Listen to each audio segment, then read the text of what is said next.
Olá, seja bem-vindo a mais um Rede de Olhares aqui pela UX TV, canal de identidade parceiro do Canal Futura. Na Semana Nacional de Doação de Órgãos, o Rede de Olhares reúne especialistas, familiares, voluntários para debater sobre a questão da doação e a importância dessa doação. Aproximadamente 30 mil pessoas aguardam em fila de espera no Brasil de doação de órgãos. Por que esse número é tão grande? Como mudar essa realidade? A gente debate tudo isso a partir de agora.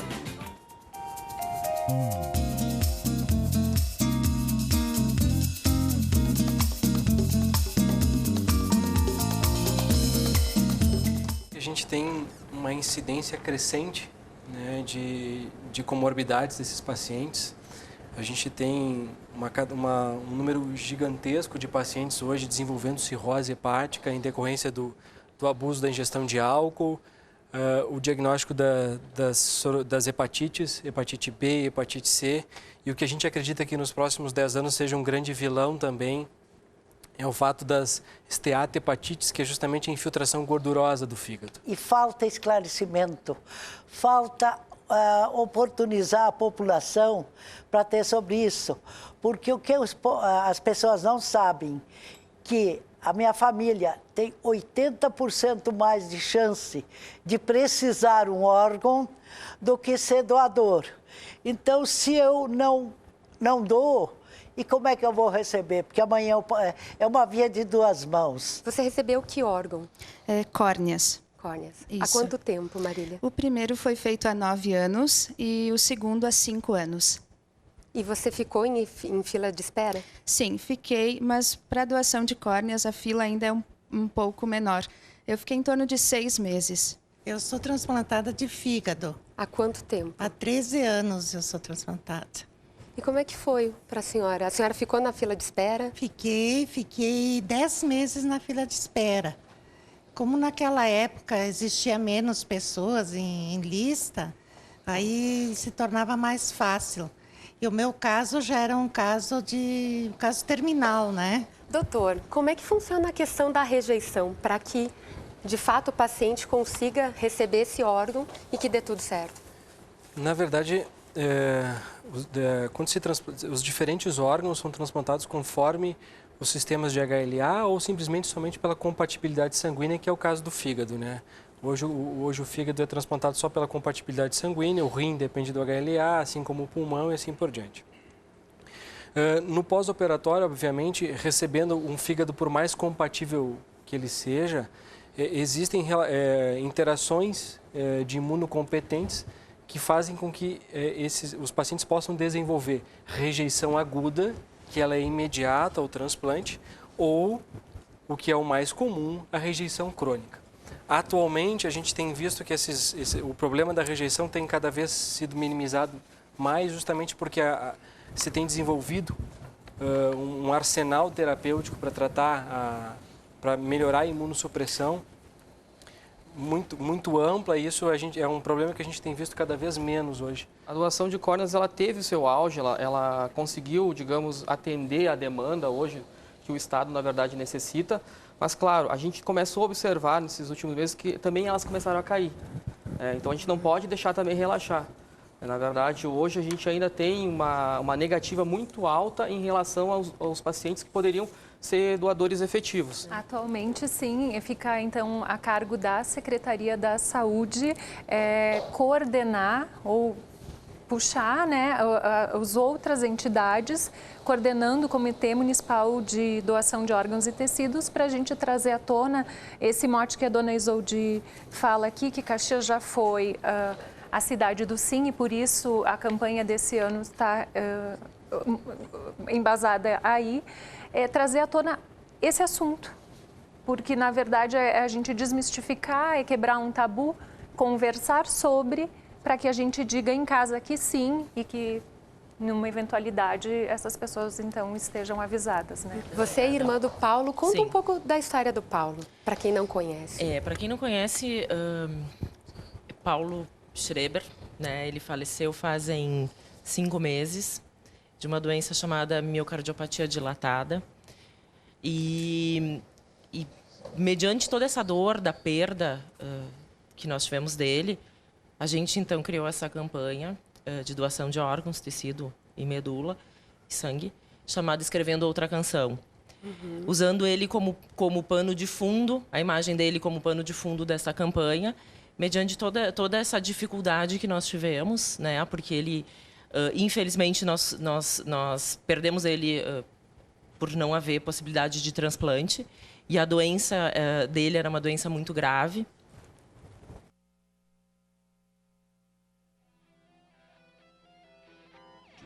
E aí galera, aqui é o Genocídio. A gente está aqui para divulgar uma campanha nacional de doação de órgãos e sangue chamada Escrevendo Outra Canção. O intuito da campanha é alertar as pessoas da importância da doação de órgãos, tecido, sangue e medula. Como o Paulo faleceu à espera de um coração, a intenção é conscientizar as pessoas que elas podem fazer mesmo depois da morte. E aí galera, nós somos Unaway, uma banda de heavy metal aqui de Osasco. Eu sou a Diana. Rodrigo. Daniel. Cabeça. E a gente está aqui para falar de um assunto muito importante, que é a doação de órgãos e a doação de sangue. Salve, salve rapaziada. Meu nome é Leonardo, eu faço parte da banda Nuestro Ódio, estou representando aqui os caras. Mostrando nosso apoio aí para a campanha de doação de órgãos e de sangue. Motivada aí pela perca do nosso amigo, nosso ídolo Paulo. E a gente vem através disso daí para motivar nossos fãs, para que motivem também seus familiares, seus amigos, para que se tornem doadores de órgãos e que doem sangue. Tá aí. Patrícia, a gente percebe que tem gente de todos os lugares. Apareceu a banda ali de Osasco, o pessoal de São Paulo. Como é que você conseguiu mobilizar tantas bandas? Seria quem sabe, muitos conheciam ele também. Muitos conheciam o Paulo. Acho que quando ele faleceu, nem nós não tínhamos a noção e a extensão de quanto ele era conhecido. Né? Nós tivemos muito apoio, né, em função... E as pessoas acabaram se sensibilizando. Eu falo do Paulo porque ele era um grande talento, né? Que nem a Patrícia estava falando, que ela não tinha noção de quanto ele era conhecido, mas é porque ele era um guitarrista fenomenal e uma pessoa muito simples, né? Então ele encantava todo mundo pelo jeito dele e pelo tanto que ele tocava, né?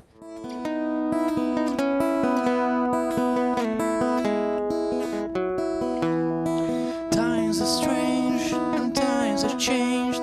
Here I go, but I am the same. Mama, I'm coming home. Times go by, seems to be you could have been a better friend to me. Mama, I'm coming home. You took me in, yeah, you told me lies. You had me hypnotized, lost and found and turned around by the fire in your eye. You made me cry, told me lies, but I can't stand to say goodbye. Mama, I'm coming home. I could be right, could be wrong, hurt so bad, it's been so long. Mama, I'm coming home. Selfish love, yeah, we pulled apart right before the fall. But I'm gonna take this heart of stone, I just gotta have it all. I've seen your face 100 times. Every day you've been apart. I don't care about the sunshine, yeah. 'Cause mama, I'm coming home. I'm coming home.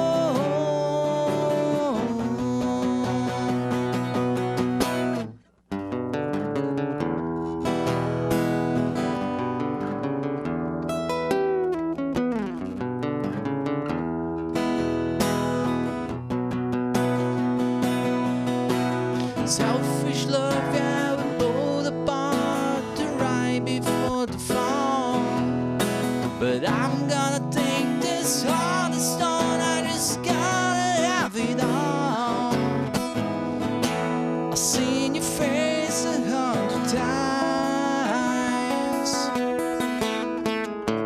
Every day you've been apart. I don't care about the sunshine, yeah. 'Cause mama, I'm coming home.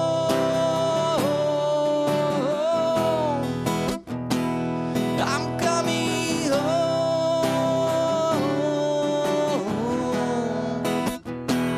I'm coming home.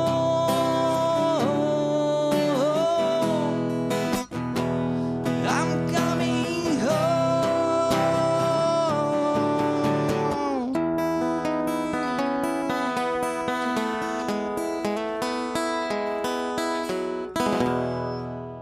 Eu chamo um material que a nossa equipe de reportagem fez, que a gente foi conhecer a história da Adriana e a Marilda. A Adriana mudou a vida depois de um ato solidário. E a Marilda já fez a sua escolha bem antes. Ela escolheu ser doadora de órgãos. Confere aí.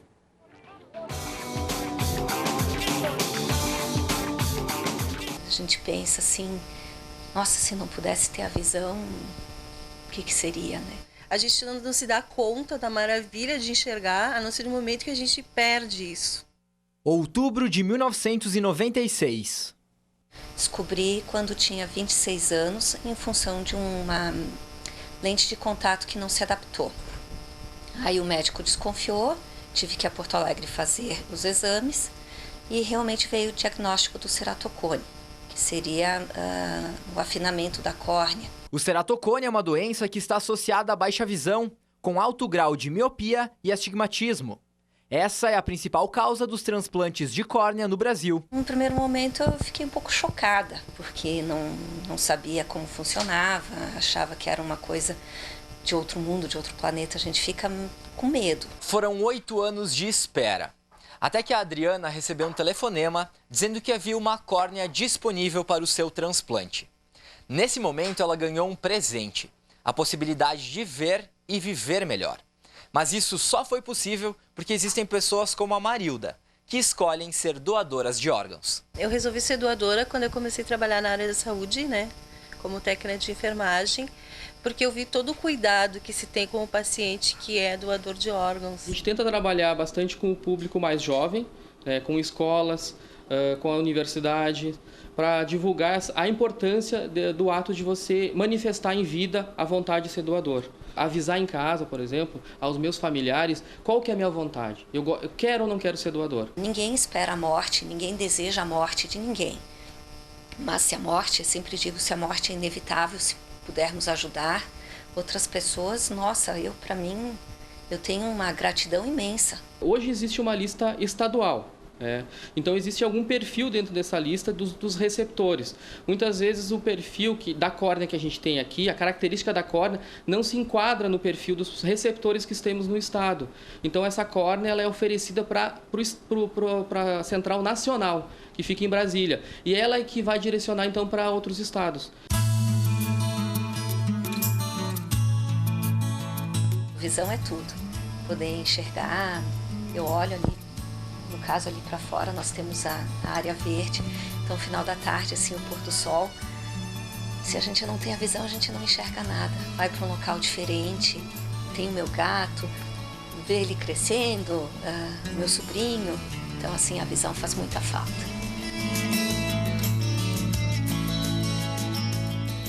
Tá aí, bem bacana. Doutor Tiago, como é que a gente, um falecido, como é que a gente sabe para ele ser considerado um doador? O que ele precisa ter?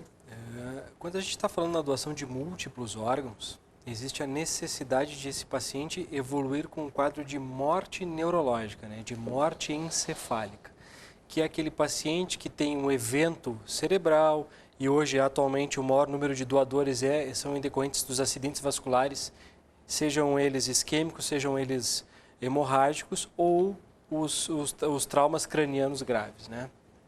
Esse paciente então é suspeitado por critérios clínicos que esse paciente possa estar em morte encefálica. A partir disso é feita uma pausa na sedação, que é uma média de 6 horas, e a partir desse momento se iniciam os testes para ver se esse paciente está ou não em morte encefálica. O que compreende esses testes? São 2 testes clínicos que envolvem um teste feito por um médico não especialista e necessariamente um médico especialista, um neurologista, um neurocirurgião, e posteriormente a realização de um exame de imagem, que aí a gente são múltiplos, desde o mais comumente empregado é a arteriografia dos 4 vasos cerebrais. E nesse exame que a gente vê a ausência de fluxo cerebral, só a partir disso, então, o paciente é considerado em morte encefálica. A pessoa que quer se cadastrar a ser potencial doador de medula, deve comparecer ao Hemocentro de segunda a sexta-feira, das 8 da manhã às 18h30. Nós vamos fazer coleta de uma amostra que vai ser tipificada para HLA e vai entrar num banco que nós chamamos de Redome. É um banco nacional. E agora tu já está transplantado. Eu disse que vim aqui nesse ano, da continuidade do que eu falei no ano passado. Eu consegui fazer um transplante agora em abril de rim. Eu estou muito feliz com isso, eu não tenho nem palavras. Agora eu posso tomar água à vontade, eu posso viajar, que é o que a gente mais quer, né?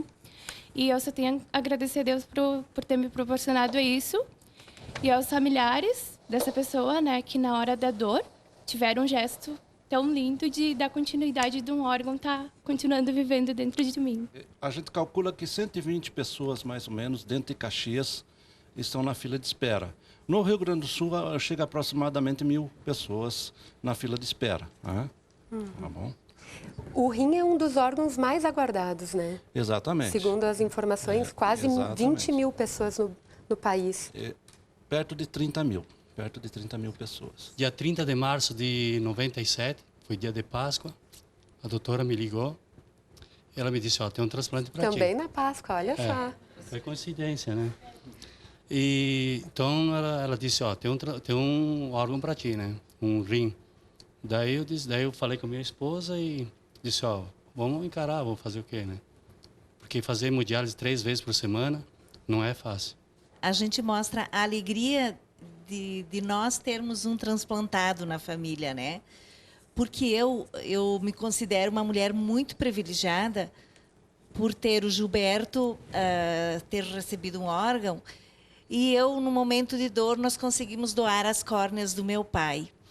Então, nesses dias aqui que sucedem a Semana Farroupilha, eu lembro muito do meu pai, porque ele era gaudério e ele adorava isso. Então, eu sei que tem 2 pessoas enxergando por ele. Então, eu faço a minha campanha de doação de órgãos em cima disso, da minha alegria de ver o meu marido tão bem. Você doou um rim, isso? Um rim para o meu esposo. Foi há quantos anos? Foi em 2001. 2001? Ele ficou transplantado há 11 anos. E depois ele teve uma rejeição, voltou para a hemodiálise, voltou para a fila, entrou na fila para receber um outro órgão, ficou 2 anos e meio fazendo hemodiálise. Depois ele teve problema cardíaco e os médicos resolveram colocar a diálise peritoneal no peritônio para ele ter uma diálise menor, de menos desgaste, menos do coração. Ele fez por 1 ano e em março desse ano, no início de março, o coração dele começou a ficar fraco. Colocaram um marca-passo, ele ficou 10 dias e depois veio a falecer. Não temos como nos esconder dessa missão, ainda mais quando a gente tem a capacidade hoje com a internet e o próprio exemplo dos amigos do Paulo, né? A potência que é este processo. E sem estar utilizando da grande mídia, daquilo que está constituído. Então, hoje nós temos cada vez mais oportunidade de colocar em questão a conversa, e esta conversa da doação é super importante. O que me incomoda, às vezes, é que existe um entrave burocrático aí que tem que passar pela autorização da família. Eu sou doador já me coloquei na lista de doação lá em 86, 87, que aí tinha o selinho que ia para a carteira de identidade, essas coisas, né? E eu, como jornalista, fico preocupado com uma situação, tá? Daqui a pouco acontece um evento, e eu, doador, quero doar. Acontece um evento que não consegue encontrar os familiares a tempo de fazer a doação, e como é que fica? Né? E essa é a pergunta que eu acho que fica nesse sentido. Então, acredito eu que teria que buscar um procedimento que liberasse essa situação e que deixasse ali, na própria carteira de identidade. O Simon hoje tem a proposta do Simon do registro único, que de repente já podia entrar no registro único, sou doador. Né? Daí é de se pensar, mas nós não podemos fugir da responsabilidade. Ok, obrigada, professor. Tem resposta para a pergunta do professor? De fato, não tem o que fazer? Na verdade, existem algumas tramitações correndo na Câmara de Deputados para que essas coisas mudem, mas a gente já tem um novo protocolo para diagnóstico de morte encefálica, com evolução já de 4 anos e não se conseguiu aprovar ainda justamente pelos entraves burocráticos do país, né? Ok, obrigada. Eu quero falar contigo, Cândido, que é da Cruz Vermelha. Qual é o papel de vocês para que mais pessoas saibam da campanha e que não tenham medo de doar também? Sim, eu te diria, a Cruz Vermelha, ela é a maior entidade do planeta, maior entidade humanitária do planeta. Então, ela se preocupa com todas essas coisas e, só para te citar, aquela guerra lá da Rússia que está havendo, a seriedade é tanta da Cruz Vermelha que só entram os caminhões de doação da Cruz Vermelha. Separaram todas as outras entidades, só entra a nossa entidade. Te dizer, depois de todos esses depoimentos, há 1 ano, 2 que eu venho ouvindo, isso comoveu a Cruz Vermelha. Então, nós não poderíamos deixar de participar dentro de todas as nossas possibilidades, né? E dando, não vou dizer preferência, mas no momento, e dado a semana que vai ter de doação de órgãos, de prestigiar essa entidade, que é o Renviver, com toda a sua direção, que está aí trabalhando diuturnamente, né? E a gente ouve esse sufoco, cada vez mais nos motiva. Okay. Então, esse é um dos pequenos papéis da Cruz Vermelha. Ok, muito obrigada. Padre Gilney, vou deixar para ti a última palavra do programa. O que a gente pode concluir? Então, que doar é salvar vidas e tem que avisar a família. Numa época de tanta indiferença, a gente está aqui falando de solidariedade. E esse, sem dúvida, é o gesto mais fraterno que alguém pode fazer em vida. Ok, muito obrigada. Obrigada a todos que participaram conosco do programa. Lembrando que a semana em Caxias do Sul tem a programação no site da Prefeitura. Você pode acessar lá. Você quer deixar a tua agenda, André? Eu só vou fazer um aviso rápido que eu faço show quarta-feira acústico na Cachaçaria Sarau. A partir das? 9h30. 9h30, ok. Gente, a gente acaba por aqui. A gente se encontra no próximo Rede de Olhares. Até mais. Contigo. You said once and again, this is never gonna last. So I ask you once again, was it always your plan since we began? So let's just pretend that is not such a big deal, that we don't regret and we find it so easy to forget. But as you recall,